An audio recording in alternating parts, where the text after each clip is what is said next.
Hi అండి, welcome back to our channel. ఈరోజు మన వీడియోలో టేస్టీగా టమాటా పులావ్ ఎలా చేసుకోవాలో చూద్దాం. ఇది టేస్ట్ మాత్రం వెజ్ బిర్యానీలా ఉంటుందండి. చాలా అంటే చాలా టేస్టీగా ఉంటుంది. కానీ సింపుల్గా 10 నిమిషాల్లో చాలా ఈజీగా చేసుకోవచ్చు. మార్నింగ్ టైంలో హడావిడి లేకుండా ఇలా ఒకసారి లంచ్ బాక్స్కి ప్రిపేర్ చేశారంటే అందరూ చాలా ఇష్టంగా తింటారు. వీడియో చూస్తున్నారు కానీ లైక్ చేయడం లేదండి. ప్లీజ్ లైక్ చేయండి. లేట్ చేయకుండా వీడియోలోకి వెళ్ళిపోదామా. ముందుగా దీనికోసం స్టవ్ వెలిగించి ప్యాన్ పెట్టుకొని 1 కప్పు ఆయిల్ వేసుకోవాలి. ఆయిల్ హీట్ అయిన తర్వాత చెక్క, లవంగాలు, ఇలాచి, జీలకర్ర 1 టేబుల్ స్పూన్ వేసుకోవాలి. 2 టేబుల్ స్పూన్ కాజు వేసుకోవాలి. పొడవుగా కట్ చేసుకున్న మిర్చిని స్పైసీనెస్కి తగ్గట్టుగా వేసుకోవాలండి. రైస్ని బట్టి మిర్చిని యాడ్ చేసుకోండి. వీటన్నింటిని దోరగా 1-2 నిమిషాలు ఫ్రై చేసుకోవాలి.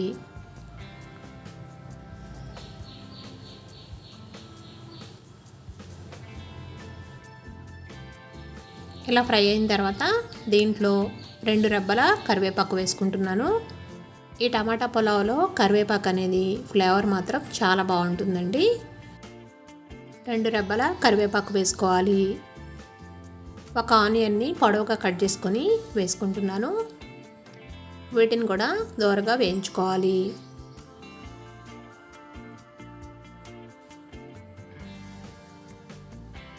ఉల్లిపాయ ముక్కలు ఈ విధంగా మగ్గిన తర్వాత దీంట్లో 1 టేబుల్ స్పూన్ అల్లం వెల్లుల్లి పేస్ట్ వేసుకోవాలి. ఈ అల్లం వెల్లుల్లి పేస్ట్ అనేది ముందే యాడ్ చేసుకొని ఇలా ఆయిల్లో ఫ్రై చేసుకోవడం వల్ల ఏ రెసిపీ అయినా టేస్ట్ బాగుంటుందండి. ఈ పేస్ట్ 1 నిమిషం పాటు ఫ్రై చేసుకొని 4 లేదా 5 టమాటాలని మెత్తటి పేస్ట్ కింద చేసుకోవాలండి. రైస్ని బట్టి టమాటా పేస్ట్ అనేది యాడ్ చేసుకోవాలి. నేనైతే 5 టమాటాలని ఇలా పేస్ట్ చేసి వేసుకుంటున్నాను. ఇలా పేస్ట్ వేసుకొని బాగా కలుపుకోవాలి.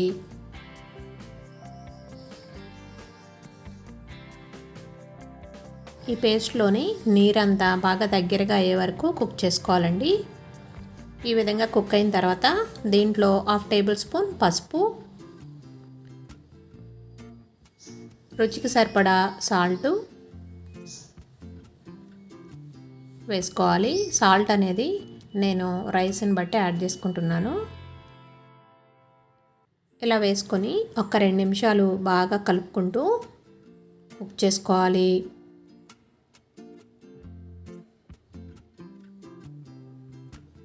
ఇప్పుడు కారాన్ని యాడ్ చేసుకుందాం. 1 టేబుల్ స్పూన్ కారం వేసుకోవాలి. ఇలా కారం వేసుకొని మీడియం ఫ్లేమ్లో 5 నిమిషాలు కుక్ చేసుకోవాలండి. ఈ టమాటా పేస్ట్లోని ఆయిల్ అంతా సపరేట్ అయ్యే వరకు కుక్ చేసుకోవాలి. ఇలా కుక్ అయిన తర్వాత ఇప్పుడు బాయిల్ చేసుకున్న బాస్మతి రైస్ని వేసుకుంటున్నాను.